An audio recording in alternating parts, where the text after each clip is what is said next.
At Star Pubs and Bars, we are passionate about supporting our lessees. Christmas is a busy time of year for any pub. It's critical that you get those bookings in to ensure you hit those sales targets. We all know it's a well-known fact that having a great Christmas and exceeding guest expectations will lead to a fantastic January and February. We now would like to share with you some top tips from some of our Star Pub operators on what they're doing to ensure they have a successful Christmas.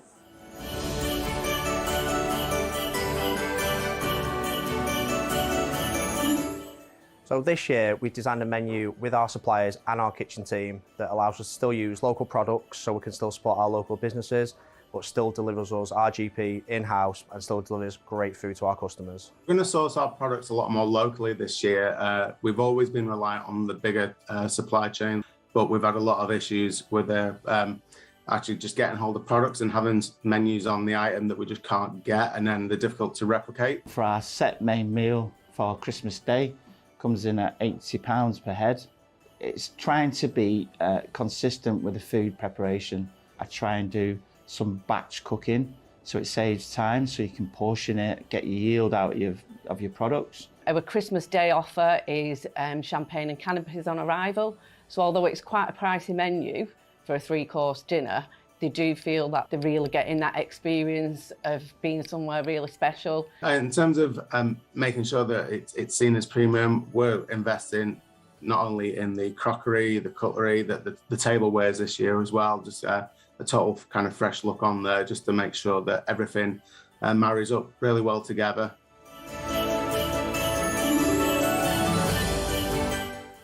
In terms of technology, we have invested in the to-go online booking system. So our staff are not consistently answering the telephones. We actually purchased that through Star Online in the buying club. It's a really good rate and actually pays for itself, so it's been really a good benefit for us.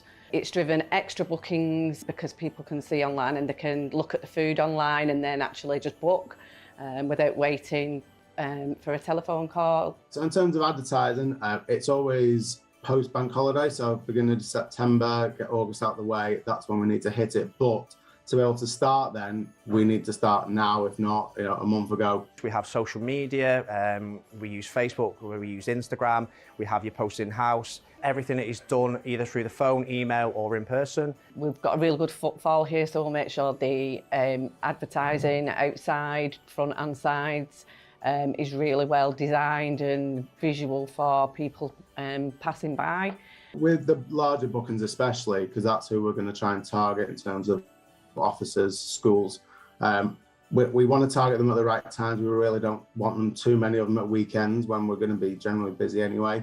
So the Monday to Thursday offer, so we'll look at drink packages, whether it be cocktails or bottles of wine in advance, and we can have them on the table when they get there.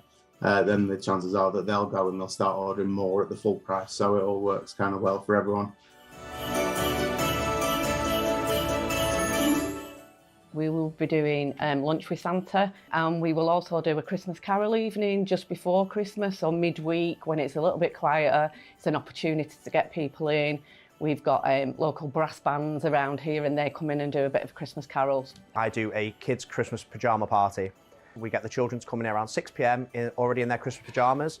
We do story time, we do cookies and milk, we do games. The parents, grandparents, they can go have a nice meal, have a drink, and their children are taken care of. We're going to try and start it off early, fill up some of the quieter times, so the mid-afternoons. We're going to look at some of the bigger parties, doing like a turkey and tinsel, maybe a bit of a singer.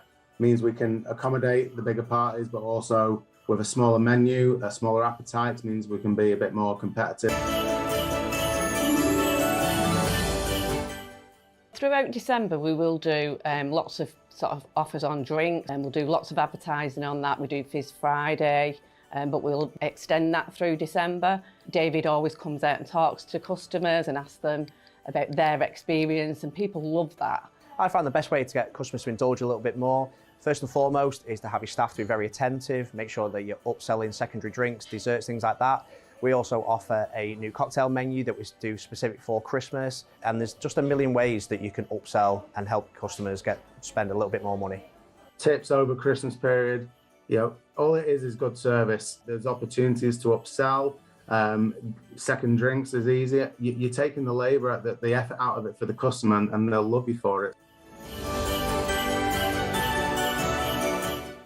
Planning Christmas rotas, we will look to start doing around November time.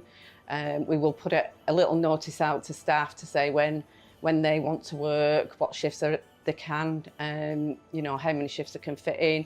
It allows me to identify the gaps and where I might need to then look at getting staffing, additional staffing over Christmas.